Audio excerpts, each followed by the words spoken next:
जब आर्ष ग्रंथ अपना कार्य नहीं करेंगे तो वो ग्रंथ आपके बीच में आएंगे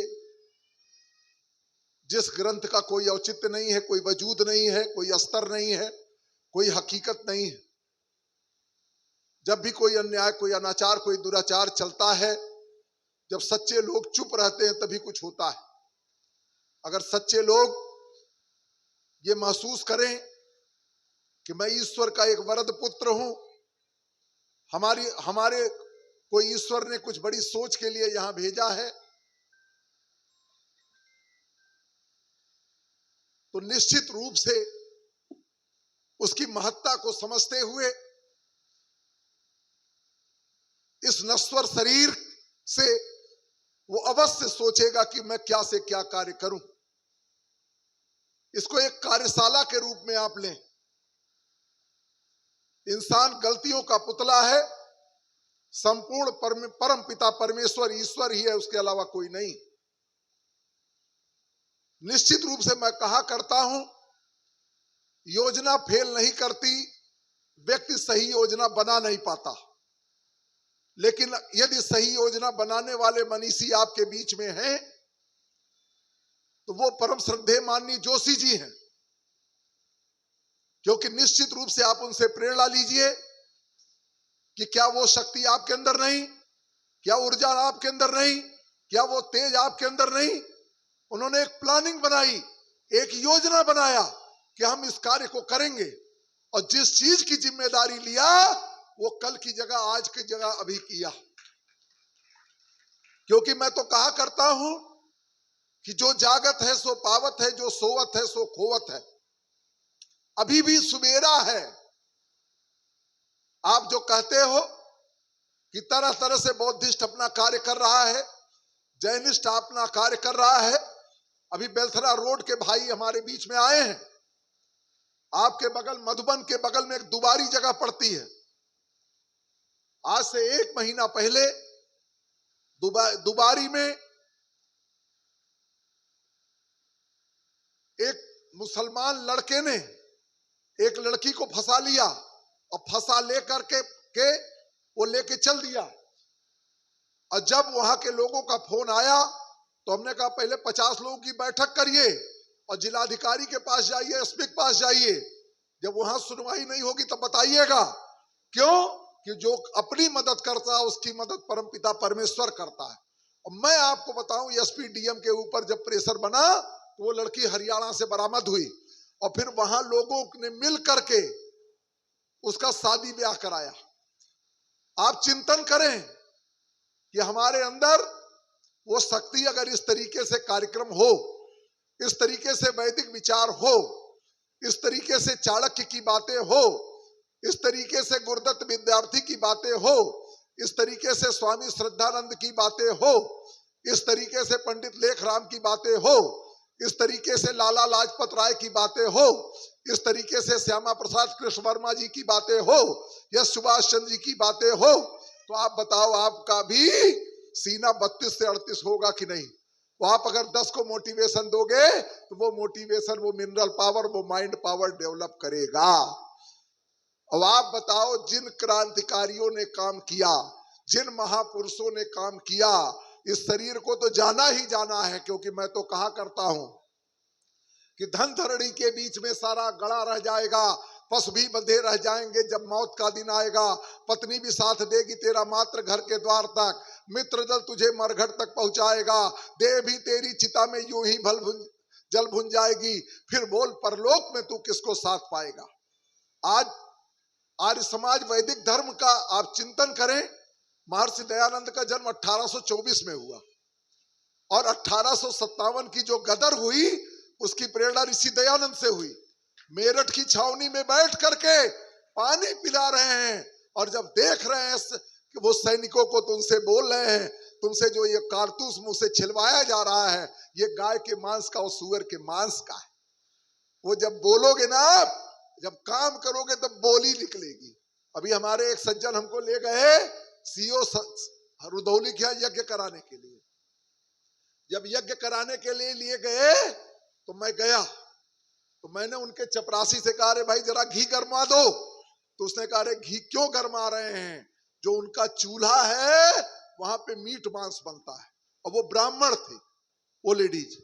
आप सोचो कि ब्राह्मण वही जो ब्रह्म को जाने, नहीं जाने तो ब्राह्मण ना है, छत्री वही जो रक्षा कीने नहीं कीने तो छत्री ना है, वैश्य वही जो दान किन जाने नहीं कीने तो वैश्य ना है, शूद्र वही जो सेवा कीने नहीं कीने तो शूद्रे ना है। आज जब मैंने कहा बहन जी, उन्होंने कहा कि घी तो मैंने गरमवा लिया, काम किया, अब कहीं नाश्ता कर लीजिए, कुछ खा लीजिए। हम कहना आपके यहाँ मैं नहीं खा सकता। क्यों? कि आपका पेट कब्रिस्तान है बहन जी, और आपका ये किचन शमशान घाट है। कौन बोलेगा? ये आर्य बोल पाएगा, आर्य के अलावा कोई नहीं बोल पाएगा। अभी इस कार्यक्रम में पूज्य महाराज जी के 8 बार मेरी डीएम साहब से झड़प हुई। वो कह रहे थे उस कैंपस में कराइए, केडी सिम कराइए, गवर्नमेंट स्कूल में। हमने कहा कार्यक्रम यही होगा, चाहे 100 लोग रहें। पूज्य योगी जी आर्य समाज के नाते आ रहे हैं, वैदिक धर्म के नाते, ऋषि दयानंद के नाते आ रहे हैं। तो झगड़ा ये है। और डीएम साहब से मैंने कहा ए डीएम साहब, ईश्वर परम पिता परमेश्वर भगवान चौथे से मैं नहीं डरता, चौथे से मैं नहीं डरता, जबकि बड़े तेज डीएम साहब हैं। जैसे बोलते हैं वैसे कोई ऋषि दयानंद का शिष्य हूं, और ऋषि दयानंद के साथ जो रहेगा उसको बोलने के लिए कोई तैयारी नहीं करनी पड़ेगी, सबसे प्रीत पूर्वक धर्मानुसार यथा योग्य बर्ताव करेगा। क्योंकि आप देखो ऋषि दयानंद ने आर्य समाज के नियम में कितनी बार सत्य को फोकस किया। जानते सब हैं लेकिन मानते कोई नहीं है। तो इसको जोशी जी के इस पेन को, इस दर्द को, इस कसक को उनके चेहरों के देखिए, कितना उनको चारों तरफ जो आ रहा है उसके बारे में भी, जो यहाँ विद्वान है उनके बारे में भी, जो कहीं ना कहीं व्यवस्था है उसके बारे में भी। तो क्या आप नहीं कर सकते हो? अरे संकल्प लो कि जोशी जी के बताए रास्ते पे चलेंगे। क्यों चलेंगे? कि जन्मदाता से बड़ा धर्मदाता, कर्मदाता, ज्ञानदाता और बुद्धिदाता होता है।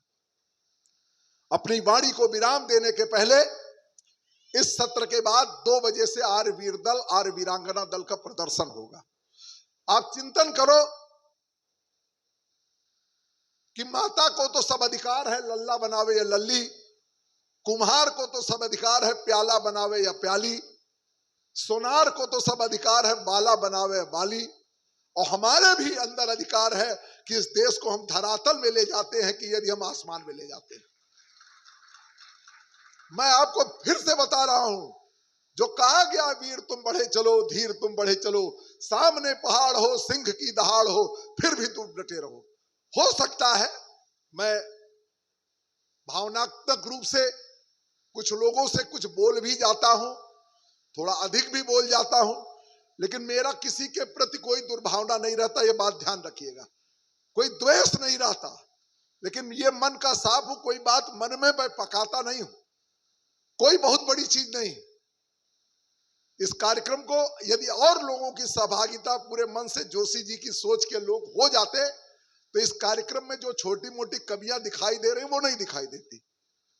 लेकिन फिर भी हमारे अंदर वो संकल्प व्रत है कि जो कार्यक्रम ये हुआ है इसमें जो जो गलतियां हुई हैं उसको गरुड़ जी नोट करें, और जो नोट करके सुधार करके, जो ऋषि दयानंद का जन्म 1824 में हुआ था, 200वां वर्ष भी खुल के मनावें, और 200वां वर्ष के बाद इतना काम करें कि आम पब्लिक के अंदर ये समझ में आ जाए, यदि हम अपने भविष्य को सुधारना चाहते हैं, यदि हम अपने बच्चों के अंदर संस्कारवान देना चाहते हैं, यदि हम लब जेहाद से बचना चाहते हैं, यदि हम थूक जेहाद से बचना चाहते हैं, यदि हम भूम जेहाद से बचना चाहते हैं, यदि हम दारुल हरब को बचाना चाहते हैं, यदि हम ईसाइयत से बचना चाहते हैं, तो हमको ऋषि दयानंद के बताए रास्ते पे गुरु बनना पड़ेगा। क्योंकि आर्य समाज चेला नहीं तैयार करता, वो गुरु तैयार करता है, और गुरु उसको कहते हैं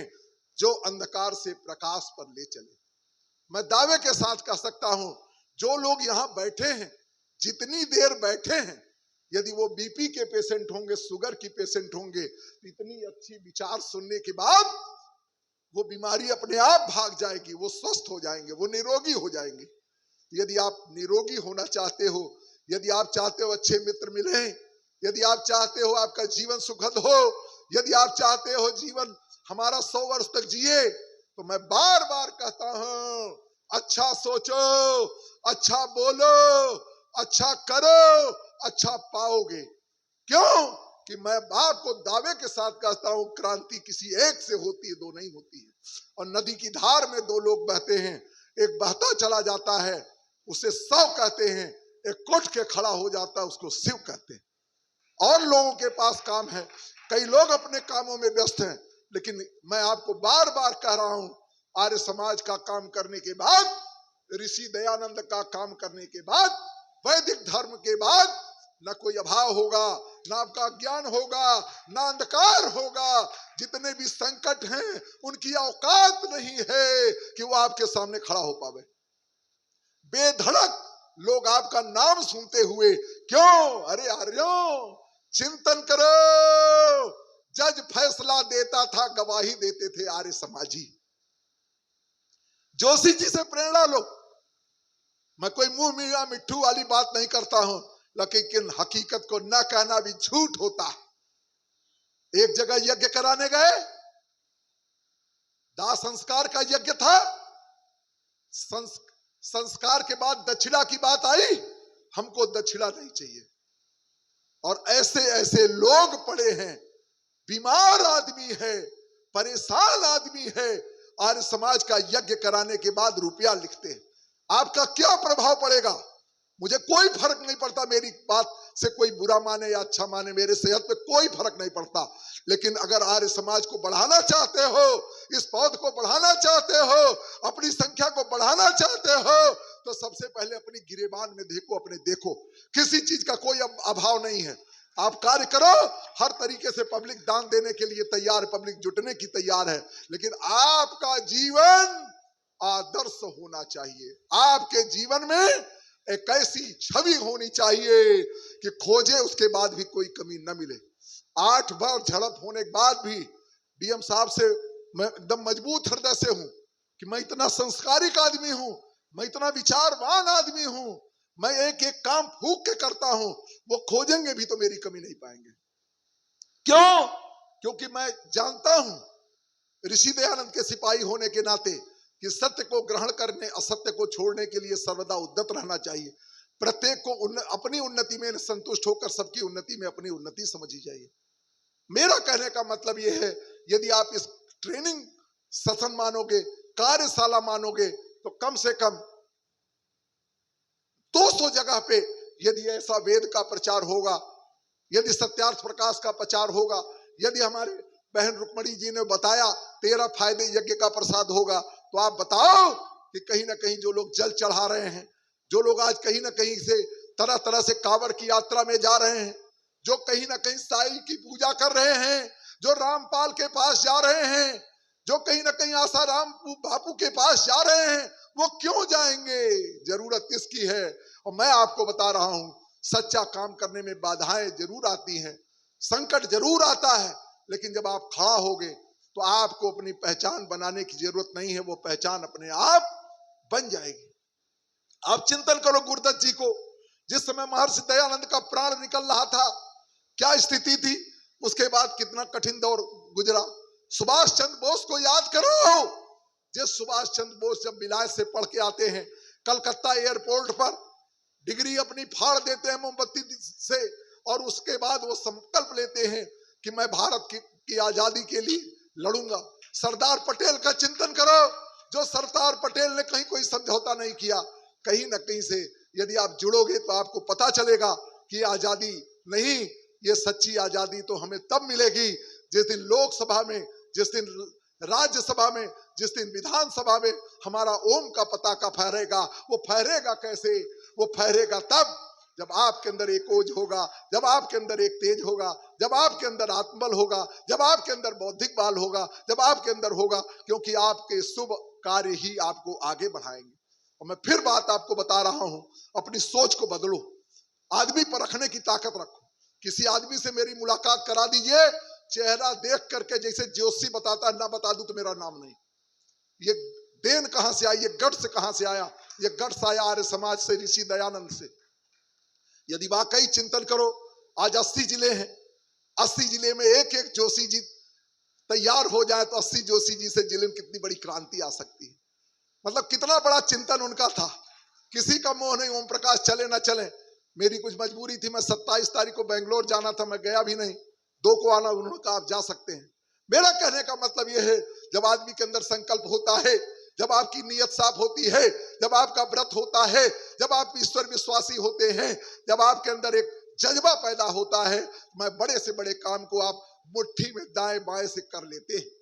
आपको जरूरत इस बात की है कि ऋषि दयानंद, जिन्होंने 17 बार जहर पिया, जिन्होंने कभी अपने सत्य से समझौता नहीं किया, जिन्होंने राजा महाराजा से कहा राजा तुम राजा हो लेकिन तुमको कुतिया शोभा नहीं देती, और उसका नतीजा क्या हुआ, उनको जहर मिला। उन्होंने अपने बोलने में कोई समझौता नहीं किया। मेरा कहने का मतलब यह है, आपका रक्षक परम पिता परमेश्वर है। जो भी काम करिए परम पिता परमेश्वर को साक्षी मानकर करिए, और परम पिता परमेश्वर वो नहीं है जिसने मूर्ति बनाई, परम पिता परमेश्वर वो है जिसने आपको बनाया, जिसे हमें बनाया। 72,72,000 नस नाड़ियां लगाई, और मैं तो कहा करता हूं मंदिर उसको कहते हैं जो मन और इंद्रिया एक साथ हो। आप अष्टांग योग की बात सुन रहे थे, आप यम नियम की बात सुन रहे थे, क्या मतलब वो हम नहीं कर सकते? और मैं आपको बता रहा हूं, अगर पाप में आपका दिल नहीं है तो ईश्वर का मिलना भी मुश्किल नहीं। आप कोई काम करो, कितना भी कठिन हो, परम पिता परमेश्वर आपके साथ खड़ा हो जाएगा। तो मैं आपसे निवेदन करूंगा कि अभी बज रहा है 10:30, जहां तक भी आवाज पहुंच रही हो, जितने लोग को भी फोन मिला पाओ, 2 बजे के कार्यक्रम में बुलाओ। यदि अपनी पौध को सलामत करना चाहते हो, यदि अपनी भविष्य को सुदृढ़ करना चाहते हो, क्योंकि किसी के बारे में ना सोच के चिंतन ये करना है हम क्या कर रहे हैं, अपने को देखो हम क्या कर रहे हैं। वो सिकंदर का चिंतन करो, जिस समय वो मृतशैया पे पड़ा, उसने कहा मैं विश्व विजयी था। जिस समय मैं जाने लगा, मैंने कहा 3 काम करो, सारे डॉक्टर वैद्य को मेरे पास बुला लाओ। उस डॉक्टर वैद्य में कोई शक्ति नहीं है, शक्ति तो परम पिता परमेश्वर है। जब तक सांस दिया है तब तक आस दिया है। और दूसरा उसने कहा जितना हीरा जवाहरात सोना चांदी मैंने लूटा है सब दिखाओ। और दिखाने के बाद उसने कहा इसमें भी कोई ताकत नहीं है। और तीसरा उसने कहा दोनों हाथ। यही स्थिति सबकी होनी है, कोई ऐसा नहीं है। जो आप शुभ कर्म करेंगे वो शुभ कर्म ही आपके साथ जाएगा। और आज जान ही रहे हैं, कहीं ना कहीं से तत्कालिक लाभ के लिए, तत्कालिक फायदा के लिए दुनिया टिकी है। कई लोग ऐसे हैं, कई पुस्तक की व्यवस्था करते हैं, और मैं कहता हूं कई पुस्तक की व्यवस्था है तो संस्कार कर करो, विचार का करो, आत्मिक बल का करो, शारीरिक बल का करो, बौद्धिक बल का करो। और फिर कह करके अपनी वाणी को विराम दूंगा कि यदि अपने को बचाना चाहते हो तो इस सत्यार्थ प्रकाश को, स्कूलों में टीचरों को, ऐसे लोग जो सुधीजन हो, कम से कम एक लोग संकल्प लें कि 200 लोगों को देंगे, 200 ऋषि जीवनी देंगे, 200 हम गौकर्णानित देंगे। पढ़ने के बाद आंख से आंसू आ जाता है। 200 घरों में हम यज्ञ कराएंगे, और कहीं ना कहीं से 200 घरों में हम वेद को पहुंचाएंगे। ऐसे घरों में, क्यों? जिस घर में वेद नहीं वो आर्यों का घर नहीं। या आप समझो आपका धर्म ग्रंथ न पुराण है न कुछ है। हमारी अज्ञानता के कारण कोई मजार पे जा रहा है, कोई कहीं जा रहा है। आप याद रखो, कई दिन से मेरे पीछे कानपुर आर्य समाज के लोग पड़े थे। आर्या जी, ध्रुव जी का टीला कानपुर में बना है, वहां पे मजारे सब बनी गई, हमारी मुलाकात करा दीजिए। हम कहा देखिए सबकी मुलाकात संभव नहीं है, और मैं ये जानता हूँ योगी जी की निगाह बड़ी तेज है, वो जानते हैं कि कौन किस टाइप का आदमी है। और मैं तो बड़े जिसे आपसे बतिया रहा हूँ ऐसे बतियाता हूँ उनसे। और मुझे आर्य समाज, आर्यवीर दल और गुरुकुल के अलावा चौथी बात करनी भी नहीं है। तो उन्होंने कहा कि मैं एप्लीकेशन लेके गया, आपको बंधुओं विश्वास नहीं होगा, इधर मैं गया, दूसरे दिन सारी मजारें साफ हो गई, एक मजार वहां नहीं बची। तो झगड़ा यह है, यदि आर्य समाज को बचाना है तो आर्य वीर दल को करो, आर्य वीरांगना दल को करो। जो धनाढ्य हैं, जो मजबूत हैं, उनके बच्चों को आर्ष गुरुकुल में बेचो। अर्जुन देव जी ने गुरुकुल खोला है, बनारस में पारडी खोला है, चोटीपुरा खुला है, ऐसे ऐसे अन्य कई गुरुकुल कासगंज वगैरह में ही है। हमने तो प्रयास किया, गरुड़ जी बहुत इस विषय में काम कर रहे हैं। लेकिन कहने का मतलब यह है कि आप जो एक मोहम्मदन अपनी कमाई का दशांश देता है, आपका अगर 500 है तो 50 रुपया, 600 है तो 60 रुपया, 2000 है तो 200 रुपया, 1 लाख है तो 10,000 रुपया। और देओ, और कहीं ना कहीं क्यों दो? अपने राष्ट्र को बचाने के लिए, अपने धर्म को बचाने के लिए। और मैं आपको दावे के साथ कह सकता हूं, धर्मो रक्षति रक्षिता, जो धर्म की रक्षा करता है उसकी रक्षा धर्म स्वयं करता है। हमारे 2 बजे के जो मुख्य अतिथि हैं, बस्ती की राजमाता जी हैं आसमा सिंह जी, मैं आपको बताऊं ऐसी विभूति मिली है जिनके घर रह करके ऋषि दयानंद ने सत्यार्थ प्रकाश लिखा अलीगढ़ में। अब आप बताइए कि अगर ऐसी विभूति का सानिध्य मिला है, जब उनके आप वैदिक धर्म पे विचार सुनेंगे तो आपको पता चलेगा। दूसरे हमारे अतिथि हैं राघवेंद्र प्रताप सिंह जी, जो योगी जी के दाहिने हाथ हैं, जो कहीं ना हिंदू युवा वाहिनी के प्रदेश अध्यक्ष हैं। ऐसे ऐसे लोगों का जब आप डुमरियागंज जैसे में पूरा इस्लामिस्तान था, आज जा करके आप देखेंगे तो वहां पे कितना बड़ा हमारे अलग जगह है, कितनी बड़ी क्रांति जची है। एक आवाज पे 1000, 2000, 5000 लोग आ सकते हैं, तो आपके साथ भी आ सकते हैं। आप किसी के बारे में जब चिंतन करेंगे तो उनके व्यक्तित्व को लिखिए, उनकी बातों को लिखिए, उनके सिद्धांतों को लिखिए। मैं ये नहीं करता, लेकिन अगर कहीं ना कहीं से आप चिंतन करें, ओम विश्वानि देव सवितर दुरितानि परासुआ यद भद्रम तन्नासुआ। हम कह रहे हैं आज 10 कमी है, कल 9 कर लो, 8 कर लो, 7 कर लो, 6 कर लो, 5 कर लो। मैं क्या, मैं तो बहुत देखिए आर्य समाज वैदिक धर्म का नशेड़ी आदमी हूँ, बहुत बड़ा नशेड़ी आदमी हूँ। और सन 82 में जब मेरे साथ कोई नहीं था, मैं अकेले, मेरे पास कम से कम बस्ती जैसी जगह पे मैं 35-40 हजार रुपया वज्र बेहया आदमी हूं, अधिकार पूर्वक करता हूं और कहता हूं दो, नहीं बच्चे का नाम 10 साल बाद मकबूल हो जाएगा, शमसुल हक हो जाएगा, दो। तो अगर आपकी भी बोली देखिए, बोलने के लिए फिर तैयारी आपको क्यों? क्योंकि मैं कहा करता हूं सत्य बोलने के लिए याद नहीं करना पड़ता, झूठ बोलने के लिए तैयारी करनी पड़ती है। तो बस फिर मैं पुनः आपसे अनुरोध करूंगा इस 200वें का और आपके 1875 में जो आर्य समाज की स्थापना 150वें में कुछ संकल्प लेके जाओ, कुछ व्रत लेके जाओ, और फिर कहीं ना कहीं से ऐसे लोगों के साथ लग के स्वाध्याय करके उन किताबों को लेकर के कम से कम आप अपने अंदर एक संकल्प जगाओ कि यह मत कहो कि जग में कर सकता क्या अकेला, लाखों में काम करता एक सूरमा अकेला। यह मत कहो लंकापुरी जला के रावण का मद मिटा के हनुमान राम दल में फिर पहुंच गया अकेला। यूं तो ओखली में रहते लाखों धान के कण, फिर भी मूसल दल डालता अकेला। यूं तो चलते पटरियों में अनेक डिब्बे, फिर भी मूसल दल डालता अकेला। था कुल जगत विरोधी ऋषि दयानंद ने फहरा दिया अकेला। आप चिंतन करो कि आज लाखों अखबार हैं, लाखों मीडिया में हैं, विदेश तक का आपका समाचार गया, लोगों के कहा महसूस किया कि अगर कोई है सच्ची बात कहने वाला, ईश्वर की बात करने वाला, गुरु की बात करने वाला, ईसाई कसाई पे चढ़ने वाला, तो आर्य समाज वैदिक धर्म और ऋषि दयानंद का सिद्धांत है। इसको यदि आप अपने तक रखे रहे तो आप कहीं ना कहीं आप बहुत कर्जदार हो गए।